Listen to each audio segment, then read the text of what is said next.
창세기 39장. 요셉이 이집트로 끌려가자 이집트 사람 보디발이 요셉을 샀다. 보디발은 파라오의 신하로서 왕실의 경호대장이었다.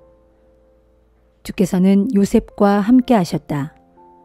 그래서 요셉은 하는 일마다 모두 잘 풀렸다. 요셉은 자기 주인 이집트 사람 보디발의 집에서 살았다. 요셉의 주인 보디발은 주께서 요셉과 함께 하셔서 요셉이 하는 일마다 잘 되도록 돌보아 주신다는 것을 알게 되었다. 요셉은 주인 보디발의 눈에 들었다. 보디발은 요셉에게 자기 집안일 뿐만 아니라 자기 재산까지도 모두 맡겨 관리하도록 했다. 요셉이 보디발의 집과 재산을 모두 관리하게 된 뒤부터 주께서 요셉을 위해 그 이집트 사람 보디발의 집에도 복을 내려주셨다. 집 안에 있는 것이든 들에 있는 것이든 보디발이 가진 모든 것들 위에 주의 복이 임했다. 요셉의 주인 보디발은 자신의 모든 것들을 요셉에게 다 맡겼다. 그는 자신이 먹는 음식을 제외하고는 아무것도 간섭하지 않았다. 요셉은 체격이 건장하고 잘생긴 미남 청년이었다. 그 후로 어느 날 보디발의 아내가 요셉에게 자꾸 눈길을 주더니 자기 침실로 가자고 요셉을 유혹했다. 요셉은 거절하면서 자기 주인의 아내에게 말했다. 주인님은 집안일을 모두 제게 맡겨 관리하게 하셨습니다. 그분은 모든 것들을 제 손에 맡기셨습니다. 이 집안에서는 저보다 높은 사람이 없습니다. 그래서 모든 것들을 제 마음대로 할 수 있지만 오직 주인 마님만은 제 마음대로 할 수 없습니다. 마님은 주인님의 아내이기 때문입니다. 제가 어찌 이런 나쁜 짓을 저질러 하나님께 죄를 지을 수 있겠습니까? 그럼에도 보디발의 아내는 날마다 요셉을 유혹했다. 그러나 요셉은 그녀의 말을 들어주지 않았고 그녀와 단둘이 있는 자리까지도 피했다. 어느 날 요셉이 이를 보려고 보디발의 집 안으로 들어가게 되었다. 마침 집 안에는 하인들이 아무도 없었다. 보디발의 아내는 요셉의 옷자락을 붙들고 함께 자기 침실로 가자고 매달렸다. 요셉은 뿌리치고 바깥으로 뛰쳐나갔다. 하지만 보디발의 아내가 옷자락을 놓지 않는 바람에 요셉의 옷이 벗겨져서 그 옷이 그 여자의 손에 그대로 남게 되었다. 이렇게 요셉이 자기 옷을 보디발의 아내 손에 놓아둔 채 도망치자 보디발의 아내는 하인들을 불러 말했다. 이것 좀 봐라. 주인이 우리 집에 데려다 놓은 저 히브리 녀석이 우리를 웃음거리로 만드는구나. 그 녀석이 내 방으로 뛰어들어와서는 나를 덮치려고 하길래 내가 큰 소리로 비명을 질러댔더니 그 녀석이 놀라서 자기 옷을 벗어둔 채 달아났다. 보디발의 아내는 남편이 집으로 돌아올 때까지 요셉의 겉옷을 가지고 있었다. 남편 보디발이 집으로 돌아오자 그녀는 하인들에게 했던 말을 그대로 되풀이했다. 당신이 우리 집에 데려다 놓은 그 히브리 녀석이 내 방으로 들어와 나를 덮치려고 했어요. 내가 큰 소리로 비명을 질러댔더니 그 녀석이 이렇게 옷을 벗어놓은 채로 도망쳤어요. 보디발은 자기 종이 그런 짓을 했다는 아내의 말을 듣고 크게 화를 냈다. 요셉의 주인은 요셉을 잡아들여 감옥에 가두었다. 요셉이 갇힌 곳은 왕의 죄수들을 가두는 감옥이었다. 요셉은 감옥에 갇히는 신세가 되었지만 주께서 요셉과 함께 하셨다. 주께서는 요셉을 돌보시어 요셉이 간수장의 눈에 들도록 하셨다. 간수장은 감옥에 갇혀있는 죄수들을 모두 요셉에게 맡겼다. 그는 감옥 안의 모든 일들을 요셉이 도맡아서 처리하게 했다. 간수장은 요셉에게 맡긴 일에 대해서는 아무런 간섭도 하지 않았다. 주께서 요셉과 함께 하심으로 요셉이 하는 일마다 모두 잘 되었다.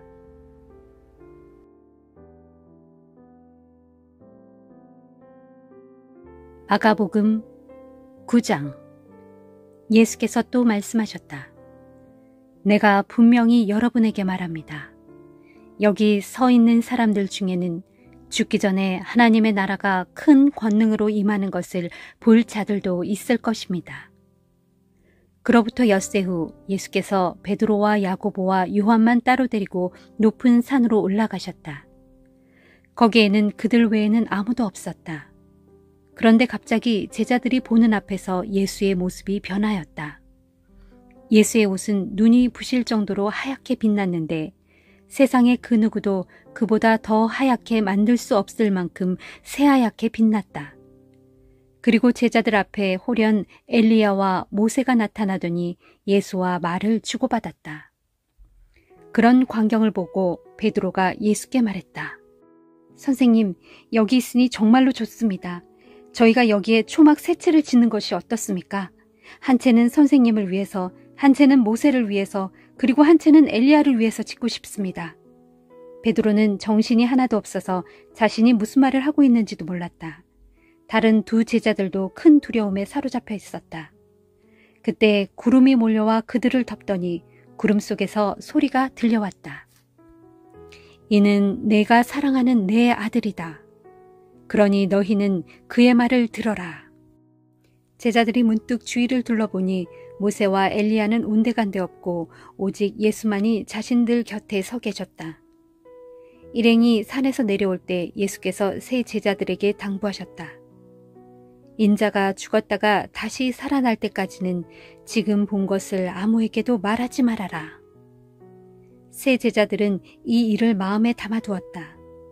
그러나 자기들끼리는 죽었다가 다시 살아난다는 예수님의 그 말이 무엇을 뜻하는 것인지에 대해 서로 의견을 주고받았다.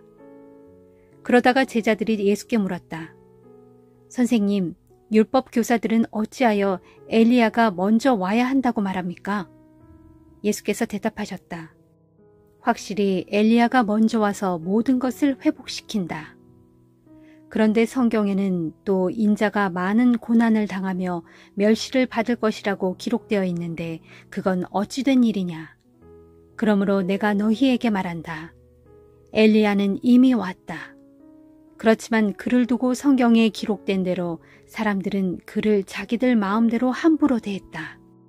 예수 일행이 산 아래로 내려와 보니 거기에 남아있었던 다른 제자들이 군중들의 에워싸인 채 율법 교사들과 논쟁을 하고 있었다. 사람들이 예수를 보자마자 모두들 몹시 놀라 달려와 인사를 했다. 예수께서 그들에게 물으셨다. 무엇을 두고 이렇게 논쟁을 하고 있었습니까? 무리 가운데 한 사람이 나서서 예수께 대답했다. 선생님, 제가 선생님께 보이려고 제 아들을 데려왔습니다. 그 아이는 귀신 들려 말을 못합니다. 게다가 발작이 일어나면 땅바닥에 넘어져 뒹굽니다. 거품을 내뿜고 이를 갈며 몸이 뻣뻣해집니다. 그래서 선생님의 제자들에게 귀신을 쫓아내달라고 간청했지만 그들은 쫓아내지 못했습니다. 그 말을 듣고 예수께서 말씀하셨다. 이 믿음 없는 세대여, 내가 얼마나 오래 당신들과 함께 있어야 하겠소? 언제까지 당신들에 대해 참아야 하겠소? 그 아이를 당장 내게로 데려오시오.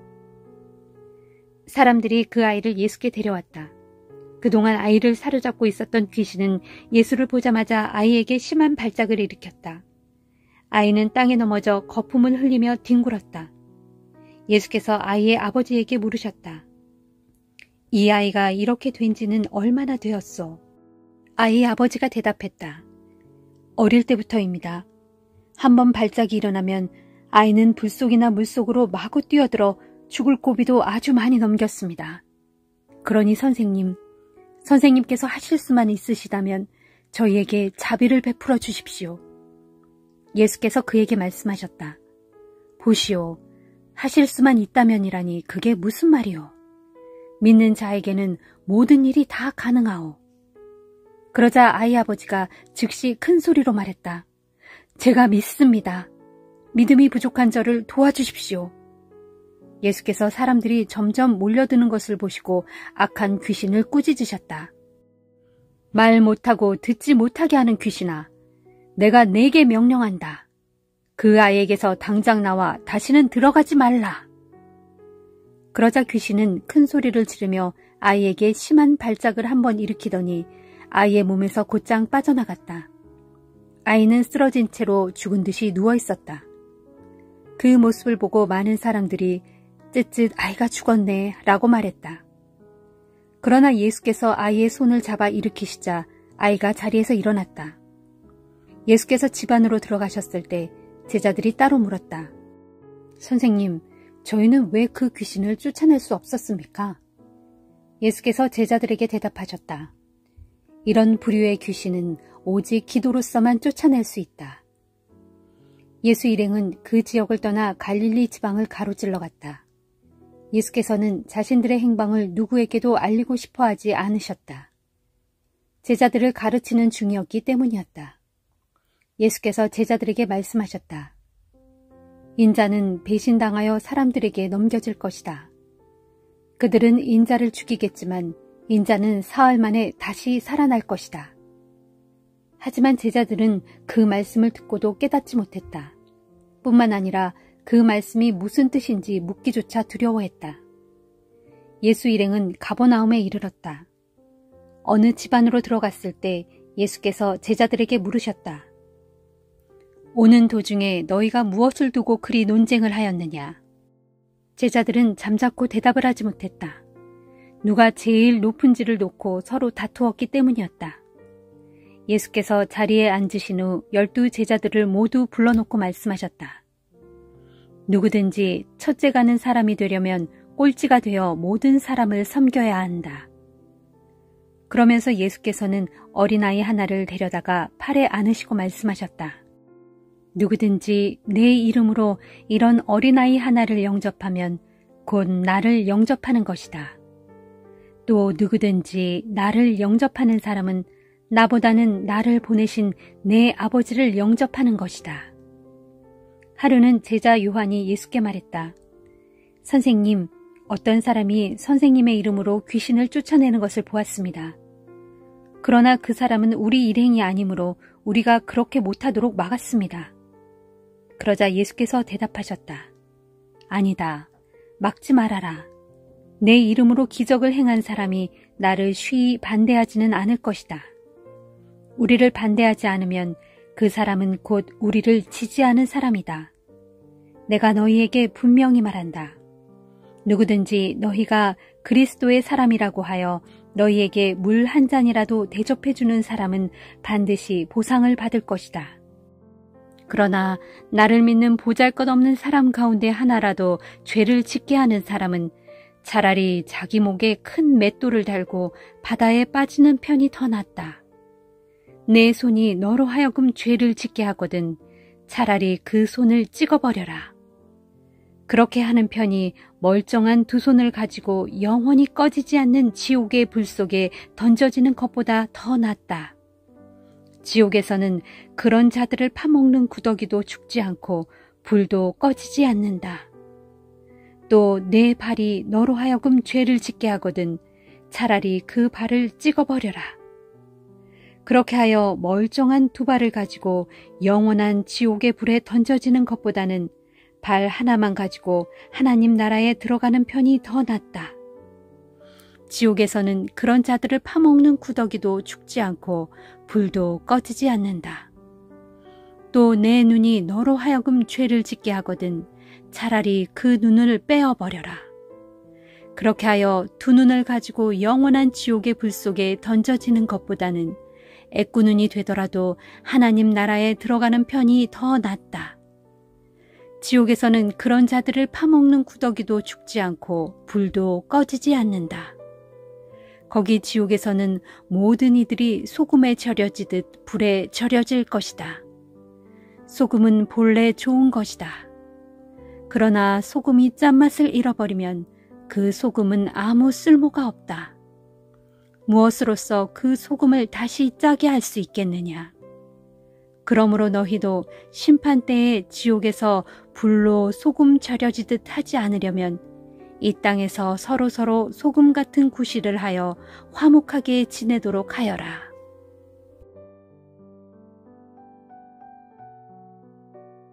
욥기 5장.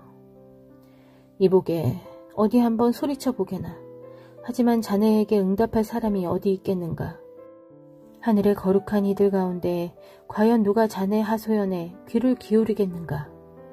어리석은 자는 분개심 때문에 스스로 죽고 철없는 자는 질투심 때문에 저절로 죽는 법이지. 어리석은 자는 잠시 성공할지 모르지만 결국엔 뿌리가 없어 순식간에 그의 집안이 왕창 망하고 말더군. 그런 자의 자식들은 어딜 가도 안전하지 못하고 성문 앞에 재판을 받아도 누구 하나 그들을 옹호하고 나서는 사람이 없더군.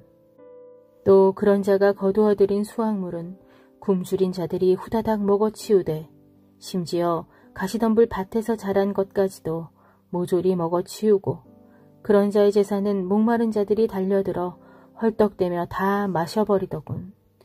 본디 불행이란 흙에서 갑자기 솟아나는 법이 없고 고난도 어느 날 갑자기 땅에서 생겨나는 법이 없다네. 사람이 태어나서 고난에 처하는 경우는 불티가 위쪽으로 날리는 것과 같이 자명한 것이지. 내가 자네라면 하나님께 찾아가 내 사정을 아뢰고 호소해 보겠네. 그분은 측량할 수 없이 놀라운 일들을 행하시고 헤아릴 수 없이 많은 기적들을 행하시며 땅에 비를 내려주시고 들판에 물이 흐르도록 보내주시는 분이 아닌가. 낮은 자들을 높이시고 슬퍼하는 자들을 기쁘게 하시며 교활한 자들의 음모를 뒤엎으시어 그들로 아무것도 이루지 못하게 하시며 슬기롭다고 자랑하는 자들을 제꾀에 빠뜨리시고 교활한 자들이 머리 짜내며 궁리해낸 공교한 계획조차 순식간에 뒤틀리게 하시어 단번에 끝장내버리시는 분이 아닌가. 그러면 저들은 대낮에도 어둠을 만난 듯 허둥대고 한낮에도 한밤중처럼 더듬거리더군. 그러나 하나님께서는 의지할 데 없는 가련한 사람들에게는 따뜻한 구원의 손길을 베푸셔서 그들을 힘센 자들의 폭력적인 말과 순하기에서 구해주신다네.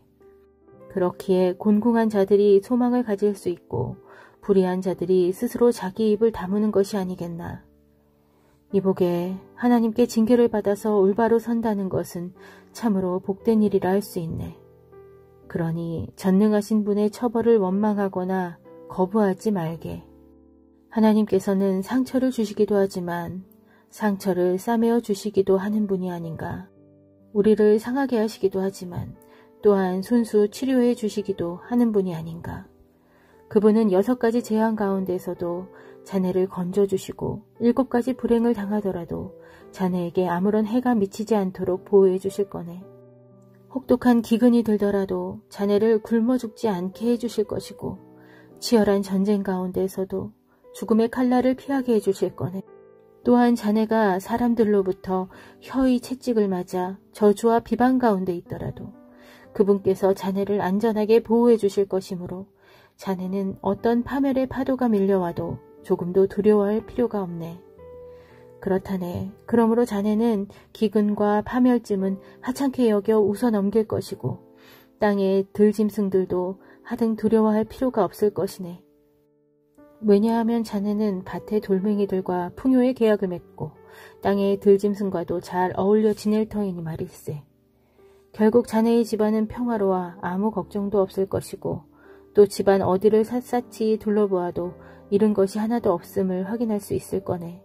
게다가 자네의 자손들도 늘어나서 그 자손들이 땅에서 자라나는 들풀처럼 아주 무성해질 것이네.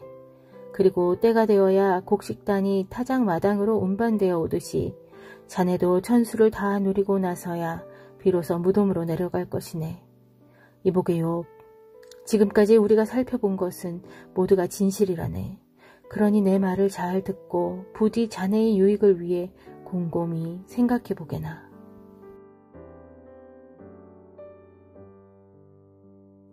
로마서 9장. 나는 그리스도 안에서 진실을 말하고 거짓말을 하지 않습니다. 내 양심이 성령 안에서 그 사실을 내게 증언해주고 있습니다.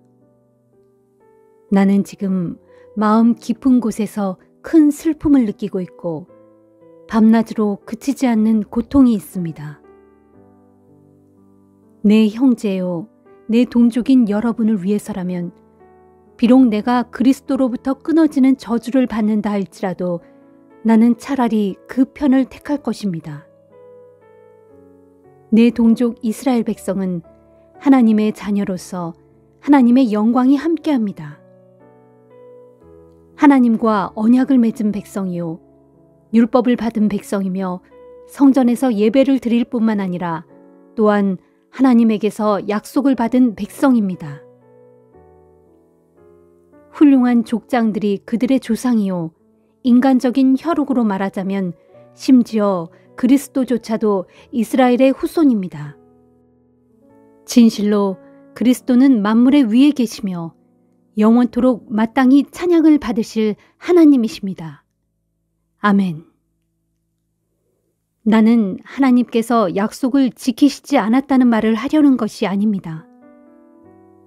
이스라엘 사람으로 태어났다고 해서 모두가 이스라엘 사람은 아닙니다. 아브라함의 후손이라고 해서 모두가 다 그의 자녀가 아닙니다. 다만 하나님께서는 아브라함에게 이삭을 통하여 태어난 자들만을 내 자손이라고 부르겠다라고 말씀하셨습니다. 이것은 육신의 자녀가 하나님의 자녀가 아니라 오직 약속의 자녀라야 참된 아브라함의 자손으로 인정을 받는다는 말입니다. 일찍이 하나님께서 아브라함에게 주신 약속의 말씀은 이렇습니다. 내년에 내가 다시 올 때쯤 내 아내 사라에게 아들이 있을 것이다. 그뿐만이 아닙니다. 리브가 역시 우리 조상인 이삭 한 사람에게서 쌍둥이를 임신했습니다. 하지만 쌍둥이가 태어나기도 전에, 즉 그때는 그들이 좋은 일이든 나쁜 일이든 어떤 일을 행하기 전인데도 하나님께서는 누구를 선택하시겠다는 뜻을 분명히 정했습니다. 그것은 선택의 표준이 사람의 행위에 달려있지 않고 오직 부르시는 분께 달려있음을 나타내 보여주기 위함이었습니다. 그래서 하나님께서는 리브가에게 형이 동생을 섬기게 될 것이다 라고 말씀하셨습니다. 그것은 또 성경에 나는 야곱은 사랑하였고 에서는 미워하였다 라고 한 것과 같습니다. 그러면 우리가 무엇이라고 말해야 할까요? 하나님은 불공평한 분일까요? 절대로 그렇지 않습니다. 일찍이 하나님께서는 모세에게 나는 불쌍하게 여길 사람을 불쌍하게 여기고 어여삐 여길 사람을 어여삐 여길 것이다 라고 말씀하셨습니다. 그러므로 하나님의 선택은 사람의 의지나 노력에 달려있는 것이 아니고 오직 불쌍히 여기시는 하나님의 자비에 달려 있습니다. 그래서 성경에는 하나님께서 파라오를 두고 하신 말씀이 이렇게 기록되어 있습니다. 내가 너를 그 자리에 세운 것은 이 일을 하기 위함인데 곧 너로 말미암아 나의 능력을 나타내 보여줌으로써 내 이름이 온 세상에 널리 알려지게 하려는 것이다. 이처럼 하나님께서는 자신의 기쁘신 뜻에 따라 자신이 원하시는 대로 하십니다. 그래서 불쌍히 여기시고자 하는 사람을 불쌍히 여겨 자비를 베푸시고 완악하게 하시고자 하는 사람을 완악하게 만드십니다.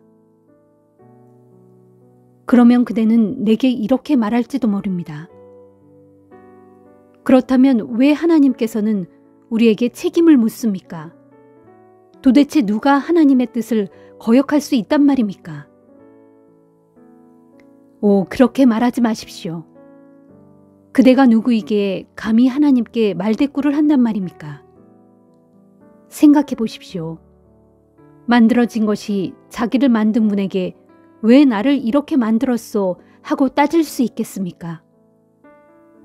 토기장이가 진흙 한 덩어리를 가지고 같은 흙으로 하나는 귀하게 쓸 그릇을 다른 하나는 아무렇게나 쓸 그릇을 만들 권리가 없겠습니까?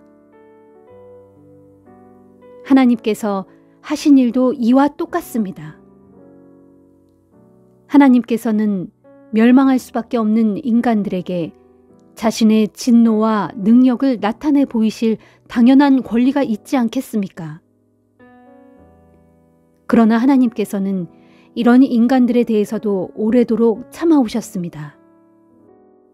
또한 하나님께는 자신의 영광이 얼마나 풍성한가를 모든 사람이 볼 수 있도록 자신이 자비를 베풀겠다고 작정하신 사람들에게 은혜를 베푸실 권리가 있지 않겠습니까? 그래서 하나님께서 그런 권리를 사용하셨더라도 그게 뭐가 잘못되었단 말입니까? 그분 하나님께서 바로 우리를 귀 있을 그릇으로 부르셨는데 우리를 부르실 때 유대인 가운데서뿐만 아니라 이방인 가운데서도 부르셨습니다.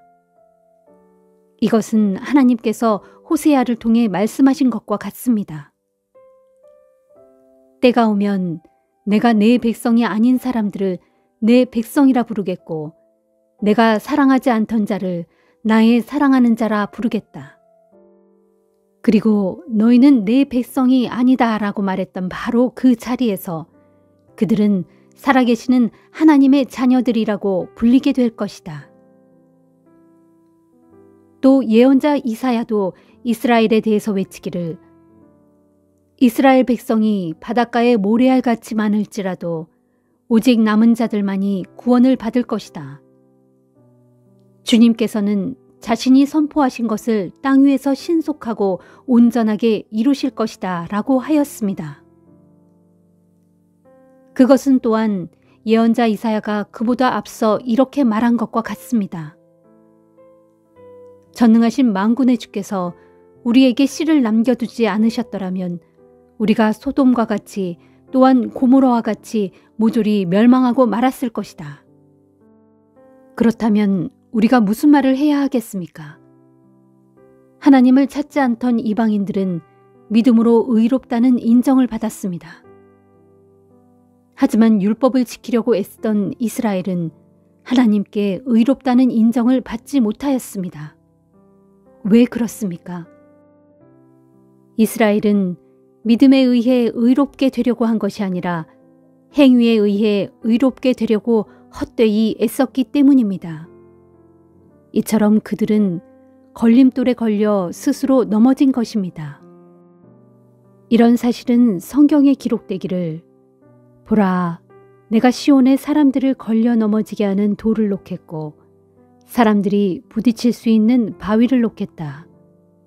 그러나 누구든지 그분 메시아를 믿는 자는 결코 수치를 당하지 않을 것이다 라고 한 것과 같습니다.